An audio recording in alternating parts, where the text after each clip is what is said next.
partager une petite chose entre nous, une bénédiction. On a besoin.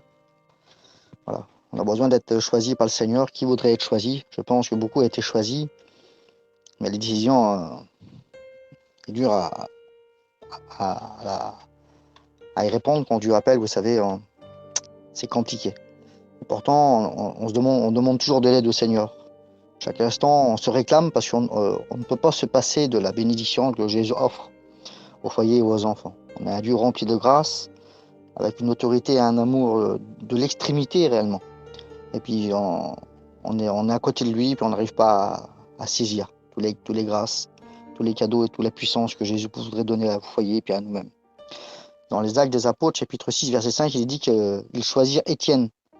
Alors il avait des qualités extraordinaires, cet homme-là. C'était un homme plein de foi et d'Esprit Saint. C'est pour ça qu'il a été choisi. Donc le Seigneur nous demande quand même d'avoir une soumission, d'avoir une mise à part. Et puis dans la mise à part, dans l'onction et dans la soumission à Jésus-Christ, Dieu va nous remplir de bénédictions. Dieu va nous donner une puissance à mettre en action pour notre entourage, puis aussi pour notre foyer. Parce qu'avant toute chose, il est dit dans Jean 10, 11, il dit « Je suis le bon berger ». Ça veut dire dans la soumission, dans l'acceptation aussi, on a ce bon berger là. Et le bon berger, alors bon berger, on peut le traduire de cette façon-là. Une personne chargée de guider et de prendre soin. Oui, il prenait soin, Jésus, puis qu'aujourd'hui, les bergers, c'est l'autorité dans l'amour, et puis dans l'action de prendre soin et de guider. Alors on a besoin d'être guidé, mais pour que l'Éternel puisse prendre soin de nous, prendre soin de notre foyer, de notre campagne, et puis des plans qu'il a préparés devant nous, il faut que vous faites de lui votre berger. Parce que simplement en sachant qu'il est Dieu, qu'il est Jésus, en prenant pas en considération tous les bienfaits du Seigneur, en n'ayant pas une vie soumise à la parole de Dieu, aux doctrines, ça veut dire que l'Esprit ne va pas demeurer sur nous. On sera à côté de la bénédiction, à côté des grâces. Et on ne sera pas guidé réellement comme lui, il voudrait qu'on soit guidé, et puis comme nous, on voudrait être guidé. Parce qu'il y a toujours la chair qui est là. Rappelons-nous un roi, à la parole de Dieu, le roi David, le plus connu, le psaume 23. Il dit « L'Éternel est mon berger, et je ne manquerai de rien, car il me fait reposer dans des verts pâturages. » Si on veut être dans la paix, dans la bénédiction, si on va avoir du repos dans ce monde aujourd'hui qui est agité, qui est incompris, qui est injuste, si on veut que le Seigneur que nous guide dans les verts pâturages, c'est pas simplement de changer d'endroit, de ville, non, c'est dans les sentiers de la bénédiction que Jésus voudrait nous guider. Le Seigneur voudrait guider notre pas, il est dit qu'il est beau, les pieds de ceux qui annoncent l'évangile. Mais vous savez, le mot évangile veut dire bonne nouvelle. On peut le traduire aussi par parler. Tu peux parler de Jésus, toi. Parce que c'est pas parce que tu t'as pas encore levé en tant que serviteur de Dieu que tu ne peux pas parler. Tu peux parler. Et le Seigneur va guider tes pas afin que tu sois justement le porteur de bonnes nouvelles. Tu peux parler du Seigneur, tu peux témoigner de Jésus-Christ, des bienfaits, de sa grâce, de sa bonté. Mais pour parler de quelqu'un, il faut le connaître. Essayons de connaître Jésus vraiment dans toute son intimité. Essayons de passer du temps avec lui. Et ensuite on pourra parler du Maître, parce qu'on le connaît. Pas simplement de nom, mais aussi de toutes ses qualités, toute sa grâce, de toute sa puissance, de toutes ses bontés, de tout son amour. Parce qu'il est dit une chose, il faut savoir une chose, que Dieu, il est hors du temps. Il n'a pas eu de commencement, son nom, déjà, El Shaddai, il veut dire Dieu tout-puissant. Il a une puissance, il est tout-puissant, le Seigneur. Et nous, on a tendance à le limiter, à pas lui donner réellement, je le dis devant Dieu, la place qu'il voudrait chez toi, qu'il voudrait dans ta vie, qu'il voudrait dans ton langage, qu'il voudrait même quand tu te couches, quand tu t'allonges, on pense au lendemain, on pense au travail, on pense au matériel, on pense au manger, on pense aux frères, on pense à la sœur, on pense à parler sur l'autre. Mais Jésus voudrait quoi qu'on prie. Priez les uns pour les autres. Jésus, à la base, il veut que tout son amour repose sur ton cœur, afin que tes lèvres puissent le traduire. Parce que le Seigneur, il faut savoir une chose de la part du Seigneur, comme on dit, El Shaddai, Dieu Tout-Puissant, il est au-dessus des angoisses. Il est au-dessus de ta faiblesse. Il est au-dessus de ton découragement. Il est au-dessus de ton recul. Parce qu'au lieu d'avancer, des fois, on ne marche pas dans la bonne direction. On prend du recul par rapport à Jésus. Il est au-dessus de ton genou qui a plié. Il est au-dessus de ta tête qui est courbée, de ta bouche qui est fermée. Parce que des fois, tu as ta langue qui est collée au palais. Et comme Moïse, tu es encombré pour parler. Moïse, il était encombré pour parler. Il avait besoin de quelqu'un. Aujourd'hui, tu as besoin de Jésus, tu as besoin de ton frère. Arrêtons de parler sur les uns, sur les autres. Essayons de nous encourager. Essayons qu'on soit bénis ensemble. Mais pour ça, on a besoin du bon berger. Car le bon berger a donné sa vie pour ses brebis. Dieu a demandé à Abraham une chose. Il a demandé son fils unique en sacrifice. Ayant fait 3 jours de marche, marché pendant 80 km, ensuite il est arrivé vers l'endroit que Dieu lui avait donné à Abraham. Et Isaac, un homme à peu près de 14-15 ans, peut-être 16 ans, je ne sais pas, il a dit: Père Abraham, parce que c'était son père, il avait confiance en son père. Il dit: il y a le bois, il y a le feu, mais où est le sacrifice? Où est l'agneau? Eh ben, vous savez comment je lis le verset 13, écoutez un petit peu ce qui est écrit. Il est dit qu'Abraham leva les yeux, parce que lui, il avait besoin d'avoir une réponse plus grande. Il n'avait pas besoin d'avoir une pensée qui est dans la tête, mais il devait lever les yeux. Combien de fois qu'on a besoin de lever les yeux au ciel, d'avoir notre réponse? T'as pas envie d'avoir une réponse qui vient du ciel pour toi ce soir-là? Il dit qu'Abraham leva les yeux et il vit derrière lui un bélier retenu par les cornes dans un buisson. Quelle image que Dieu a voulu lui donner en lui donnant un bélier.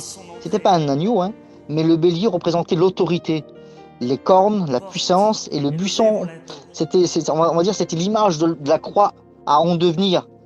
C'était c'est l'image de la croix qui allait venir plus tard. Mais pourquoi que c'était le bélier? Le bélier, il marche avec simplement l'autorité, mais c'était pas l'amour, parce que c'était la loi du talion. C'était l'image de la grâce à venir, mais pour aujourd'hui, pour eux, c'était la loi qui allait venir. C'est pour ça qu'il est l'image. Et c'est pour ça que Jésus parle dans Ésaïe 6, verset 8, d'après la bouche du prophète Ésaïe. Il dit: j'ai entendu le Seigneur dire: qui enverrai-je et qui marchera pour nous? Je lui répondis: me voici, envoie-moi. Lui donne la réponse à Isaac. Il dit: la brebis, l'agneau à venir, c'était moi. Je suis l'agneau, je suis Jésus de Nazareth. Je suis la porte, je suis le chemin, je suis la vérité. Je suis celui qui est. Je suis celui qui était, je suis celui qui reviendra. Il est le chemin, la vérité et la vie. Il est l'alpha, il est l'oméga. Il est le divin berger encore. Et ce divin berger a donné sa vie, Jean 3,16. Combien de temps que t'as pas lu Jean 3,16? Car Dieu a tant aimé le monde qu'il a donné son Fils unique, afin que quiconque croit en lui ne périsse point, mais qu'il ait la vie éternelle. C'est dans l'éternité, c'est de croire en lui, c'est de s'appuyer sur les promesses de Jésus-Christ et accepter sa parole, accepter le sacrifice entier réellement, afin que nous-mêmes aujourd'hui, nous donnons notre chair en sacrifice. Marchons plus avec une vie ancienne, avec un caractère ancien, mais en nouveauté de vie. Car notre vie a été aussi crucifiée sur la croix. Donc, ne pas oublier, frère, qu'aujourd'hui notre vie, c'est une vie nouvelle, entièrement nouvelle, parce qu'on l'a accepté. On l'a peut-être prouvé au début, mais aujourd'hui ça s'est un petit peu estampé, ça a diminué. Notre niveau spirituel, notre amour pour le partage, pour la communion, notre dévouement au Seigneur Jésus. Beaucoup de choses ont changé, ont diminué. Aujourd'hui, on a besoin de retrouver, de dire: Seigneur, éternel, tu es mon berger. J'ai besoin de revenir au pâturage, Seigneur. J'ai besoin d'être nourri encore par toi. J'ai besoin d'être soigné. J'ai été blessé, Seigneur. J'ai besoin que mes plaies puissent être soignées par toi. Alors, j'aimerais te dire simplement ce soir, ne fais pas comme Jean-Baptiste. Parce que vous avez tous l'image de l'homme de Dieu sur ce groupe. Jean-Baptiste, il était l'image de l'homme de Dieu par excellence. Pourtant, quand Jésus lui a parlé, il a refusé. Quand Jésus nous demande, arrêtons de dire non. Arrêtons de refuser, frère. Je vous dis la part du Seigneur. Vous croyez qu'il est temps de refuser aujourd'hui? Vous croyez que dans l'époque qu'on vit aujourd'hui, à l'heure même, qu'il est temps de dire non? Jésus lui a demandé de le baptiser. Et il a refusé. Alors c'est vrai, il avait peut-être un cœur de crainte, mais c'était Jésus qui a demandé. Même si on a peur quand Jésus parle, écoutons ce que Jésus veut dire. Il fallait simplement qu'il baptise. Il dit: je ne suis pas digne. C'est vrai que il n'y a pas un de nous ce soir qui peut dire qu'on est digne. Sur notre caractère est encore en formation. Notre langage est encore en formation. Notre dévouement. On a besoin encore aujourd'hui de relever nos manches, frère. Je vous dis devant Dieu. Et puis d'accepter l'onction qui coule sur notre vie, sur notre cœur, sur notre marche, sur nos mains, sur nos jambes, afin qu'on puisse exercer réellement, entièrement le service que Jésus nous a donné. Et puis afin que la croix, que ce soit plus un fardeau, que ça soit une grâce de la porter, une bénédiction. Et remercier le ciel de la porter. Car Jésus, à cause de ça, à cause de la croix, le ciel a été ouvert, la porte a été ouverte. Jean-Baptiste avait refusé. Et Jésus lui a dit, laisse faire. J'aimerais te dire ce soir, laisse faire. Ici, tu laisses faire. Pour Jean-Baptiste, il s'est passé 3 choses. Et il dit que le ciel s'est ouvert. Combien de temps que le ciel sur toi? Combien de temps que le ciel est gris? Le ciel, t'as pensé qu'il s'était refermé. Et pourtant, c'est dans ton refus que tu as fermé le ciel. Il est dit qu'en acceptant Jean-Baptiste, le ciel s'est ouvert. Ensuite, une voix se fit entendre. Combien de fois que Jésus te parle, qu'il te demande à travers un cantique, à travers un verset, à travers un frère, à travers ta campagne, à travers tes enfants, quand Jésus te demande de travailler pour lui. Il a dit que la moisson était grande et qu'il y avait peu d'ouvriers. Tu crois que tu n'es pas digne de faire partie de ces ouvriers? Peut-être de ne pas prêcher, pas pour l'instant toujours, mais de le servir entièrement, dans tout son amour. Il est dit qu'une colombe descendit, le Saint-Esprit. En même temps que tu ne parles pas en langue, en même temps que tu voudrais un cadeau et que tu ne le reçois pas. J'aimerais que tu laisses faire. Aujourd'hui, si tu laisses faire, tu vas recevoir. Le ciel gris va disparaître et c'est la bénédiction qui va apparaître dans ta vie. J'aimerais aujourd'hui qu'on puisse dire ensemble, l'Éternel est mon berger. Et aujourd'hui, je ne veux plus manquer de rien. Je veux, Seigneur, que tu me rediriges dans les sentiers de la bénédiction, dans les verts pâturages. Je veux être toujours accompagné, Seigneur, comme le psaume le dit, le psalmiste, par le bonheur et la grâce. Soyons des serviteurs agréables au Seigneur dans notre langage, dans notre marche, en vérité. Soyons des serviteurs soumis à Jésus-Christ. Et vous verrez que le ciel va s'ouvrir. Vous verrez ça que vous avez demandé le Seigneur, et puis il va vous le donner.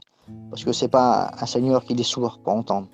Mais il me dit que son oreille n'est pas trop dure, ni son bras trop court. Attendez-vous à la bénédiction, à la grâce que Jésus voudrait donner pour vous, pour chacun de nous. On a besoin du ciel aujourd'hui. On a besoin de la grâce, on a besoin de l'amour, de la bonté. On a besoin de la puissance et des miracles du Seigneur. C'est des choses qui ne sont pas anéanties, ils ne sont pas abolies. Ils sont toujours d'actualité. Jésus bénit, Jésus est présent. Jésus est là chez toi-même, il est à côté de toi, à côté de toi. Ton cœur aujourd'hui est ouvert et attentif, tu es peut-être en train de pleurer. Et le Seigneur est là pour te bénir. Il est là pour essuyer tes larmes, il est là pour te fortifier. Le Seigneur est là justement afin de donner des forces à tes jambes, fortifier tes genoux, tes mollets, afin que tu puisses te lever, te relever. Et puis dire, Seigneur, maintenant, j'accepte. Accepte la grâce, accepte la bonté, accepte le secours, accepte l'huile, le renouvellement dans ta vie. Que Dieu vous bénisse, frère, et que Dieu bénisse vos campagnes et vos enfants.